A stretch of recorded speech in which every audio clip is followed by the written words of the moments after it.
berceramah, menjelek-jelekkan orang, dan menyebut nama seseorang. Bagi seorang penceramah, menyebutkan nama seseorang, mencaci orang, ngomongin orang, ini sudah menjadi. Ini ngomongin si A, si B, nyebut nama orang. Ya, pemimpinnya sendiri dimaki-maki, ditelanjangi, difitnah. Ini baru fenomena yang ada di Indonesia. Ini kritikan dari siapa? Dari santri beleng, santri nakal seperti saya.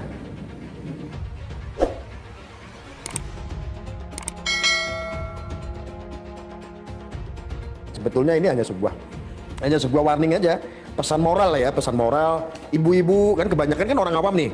Ibu-ibu jangan mau ya, ibu nanti dibohongi dengan surah Al-Maidah ayat 51. Nah, maksudnya Ahok itu cuma salah penyampaian.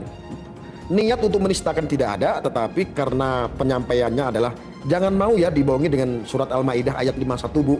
Jangan dibohongi itu maksudnya kepada orang-orang yang selalu membawa ayat-ayat hanya untuk mempolitisasi atas nama agama. Jadi dari dulu dari zamannya Ahok itu kan memang mereka cara berpolitiknya itu menggunakan agama. Bahkan sampai terjadi dari jual-jual ayat sampai jual-jual mayat. Nah saat ini ya mudah-mudahan sudah nggak ada lagi ya. Karena kemarin sudah close, harusnya udah close. 2019 itu harusnya sudah close. Zaman pas rame-ramenya Pilpres Pak Prabowo dengan Pak Jokowi saat itu kan sangat ramai sekali ya. Semua agama. Saya nyaris melihat itu yang ada di urusan Pilpres itu 90% itu yang sangat mempengaruhi adalah urusan agama. Ngeri ya. Dan saya pastikan saudara, saya pastikan bahwa 2024 itu siapapun berpolitik yang menggunakan agama nggak jadi.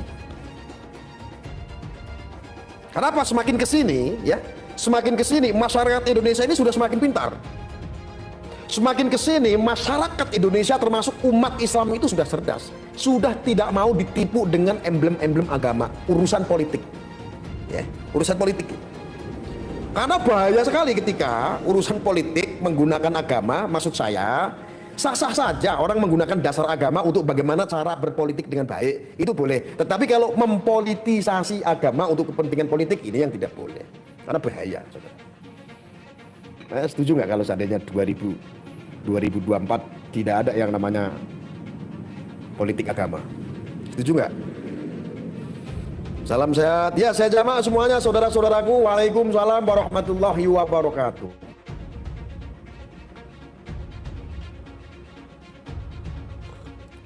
Dan mereka dulu itu ya, saudaraku.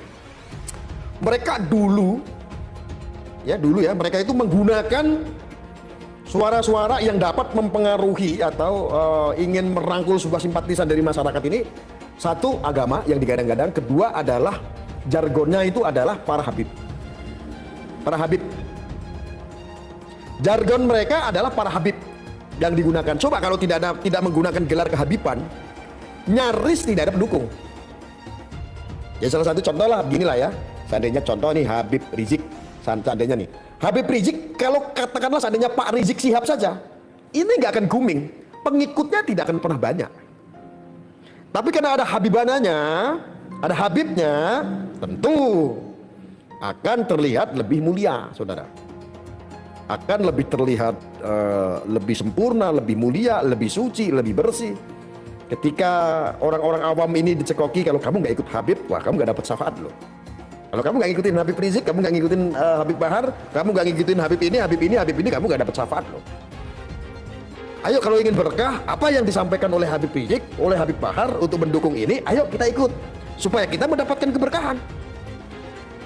Ini kan sebetulnya itu yang dijual dari dulu. Pamor itu yang dijual. Jadi marketingnya itu dari dulu adalah yang digunakan adalah agama. Sponsornya itu yang mensponsorkan itu adalah gelar Habibnya. Ya Bunda Kalista, Jasmine, waalaikumsalam. Sahabat Gus Arya Cirebon, ya. Paham nggak sampai sini? Coba ketika mereka menggunakan Mister atau Pak atau Mas atau Kang Mas Rizik, Kang Mas Bahar, seandainya Ah, ini nggak bisa, jos, nggak bisa. Makanya saya dari dulu memasarkan sebuah pemahaman. Memasarkan saya dari 2017, kencang-kencangnya saya memasarkan. Karena ini kalau dibiarkan begitu saja, umat semakin bahaya, terkotak-kotak, terpecah belah. Demokrasi ancur-ancuran. Yang cemar, yang sangat horor, yang sangat menakutkan adalah Islam. Karena Islam mayoritas sudah jelas.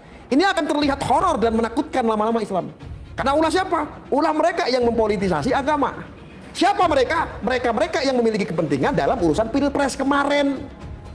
Yang nyata seperti itu. Mulai dari pilgub sampai dengan pilpres. Makanya saya dari dulu 2017 itu keras-kerasnya, rasis-rasisnya. Saya menyampaikan, nanti lain kali 2024 ketika ada urusan pilpres atau pilgub yang menggunakan agama, lu jangan pilih. Jangan pilih. Mau dia ada gelar Habibnya kayak, mau dia ada gelar kiainya kayak, mau dia ada gelar ulamanya kayak. Kalau gelar-gelar itu nanti disinkronkan dengan cara mempolitisasi agama, jangan dipilih. Rusak, yakin.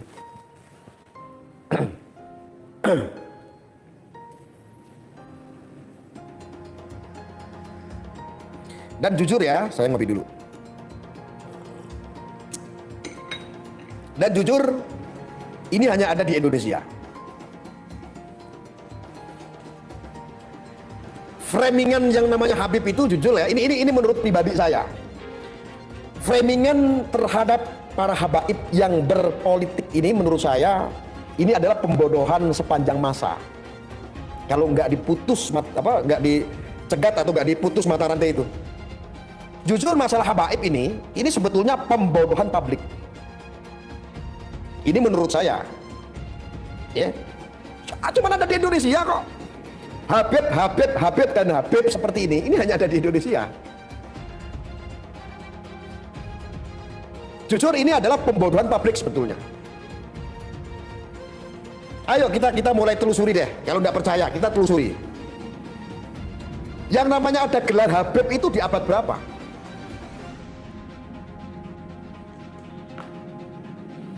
Saya lebih yakin, saya lebih ta'zim, saya lebih percaya dengan menyebut mereka, dengan menghormati mereka, dengan Sayyid contohnya.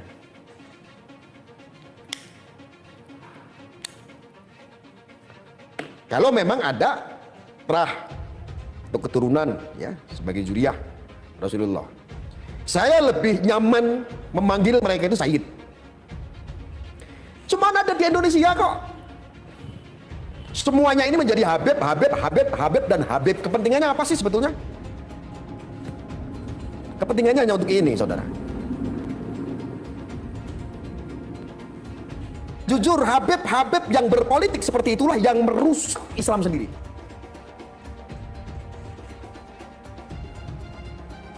Habib yang seperti itu, jujur, itu yang merusak Islam sendiri, yang membuat Islam itu menjadi seram. Islam menjadi menakutkan. Islam menjadi horor. Itu di atas perilaku Habib yang seperti itu. Ini berlaku untuk semua. Tahu nggak alasannya kenapa?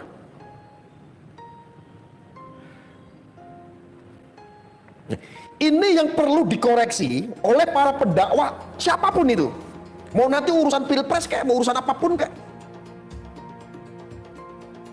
Fenomena ini sudah terjadi, tetapi tidak ada yang mengingatkan.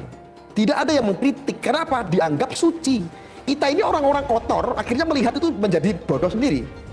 Bukannya pintar melihat akhlak mereka-mereka, tetapi malah tambah goblok.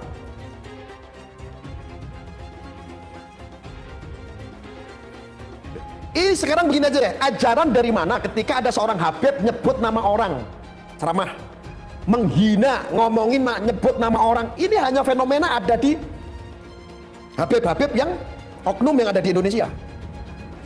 Rata-rata itu, kenapa urusan politik? Loh, ceramah itu loh, ceramah ini pantangan yang sangat keras sekali. Menyebutkan, ini kalau di jalannya Rasulullah loh ya. Loh, ini harus introspeksi. Kalau di jalannya Rasulullah tidak dibenarkan, berceramah, menjelek-jelekan orang, dan menyebut nama seseorang. Ini hanya ada di Indonesia. Dan ini sangat memalukan. Itu bukan cara-cara dakwah.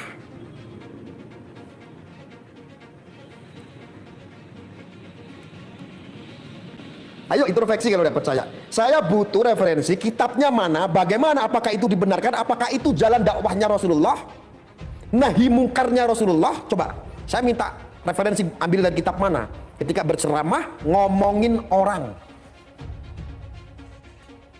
Paling mentok ceramah itu paling nyindir.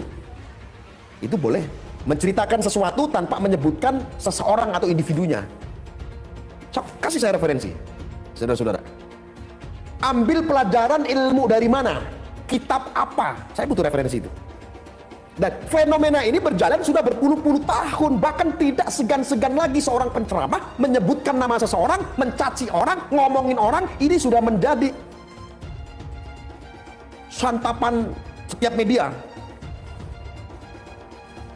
Habib ini ngomongin si A, si B, nyebut nama orang.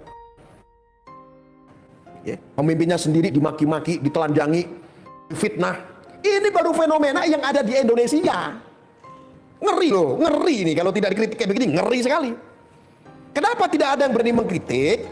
Karena kita ini sudah dianggap orang-orang yang tidak tahu apa-apa, orang-orang santri bodoh yang nggak ngerti apa-apa. Sedangkan mereka adalah orang-orang yang suci, orang-orang yang berilmu tinggi. Sehingga ketika kita mau mengkritik, kita takut walat selama ini. Tapi percayalah, ketika permasalahan-permasalahan yang sepele seperti ini tidak ada yang mengkritik, yakin Islam akan terkotak-kotak, dan Islam di mata dunia, bahkan di mata negara kita sendiri, horor dan menakutkan. Ini kritikan dari siapa? Dari santri beleng, santri nakal seperti saya.